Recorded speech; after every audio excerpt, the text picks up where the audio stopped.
11:17 right now. Let's check in with Storm Tracker meteorologist Carson Meredith because, of course, we have to be weather aware. In a matter of hours, we could expect some strong storms. There's no question we've got people's attention with this, but what do people need to know about the timing now? Well, the timing is just a smidge later, by about an hour or so, but in general, we're still looking at an afternoon and evening severe weather threat. Right now on the Way 31 Storm Tracker early warning radar network, it is still pretty quiet. We had some mist and drizzle during the morning commute, but for the most part, we are dry for the time being. We'll keep that chance for a couple of showers through about 1 o'clock today. But as we give you the wide view of this very dynamic system going across really the entire eastern half of the U.S., the first round of storms that went through our neck of the woods last night is now causing flash flooding in Kentucky. Our main focus now is the cold front itself. This is a very strong cold front, and while there's no severe thunderstorm warnings or tornado warnings with that line of storms just yet,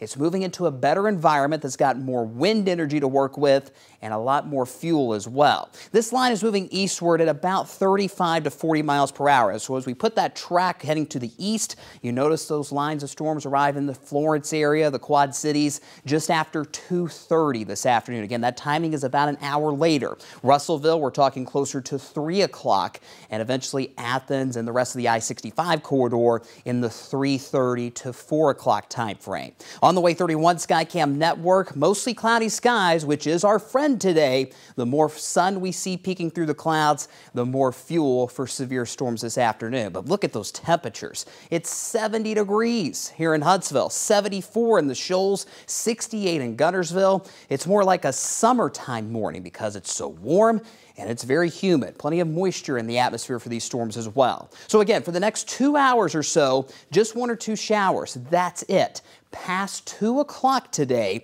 our severe weather window opens up. Between 2 p.m. and 10 o'clock tonight is our primary window for severe weather. Let's go region by region. Again, northwest Alabama, those storms move in close to or just after 2 o'clock and will stay in the Shoals until 7 p.m. Out in northwest Alabama is where we have the greater threat for tornadoes, as well as the chance for 1 or 2 stronger tornadoes. I'll explain that threat in a moment. We'll also have the chance for 60 to 70 mile per hour wind gusts in the Shoals and quarter to golf ball size hail. Along I-65 in the Huntsville Metro, about an hour later than this morning, 3 p.m. to 8 p.m., brief spin-up tornadoes will be the main concern here in the metro, as well as 60 mile per hour wind gust and heavy rain. That's going to be a concern later on tonight, the flooding potential. Finally, in northeast Alabama, 4 p.m.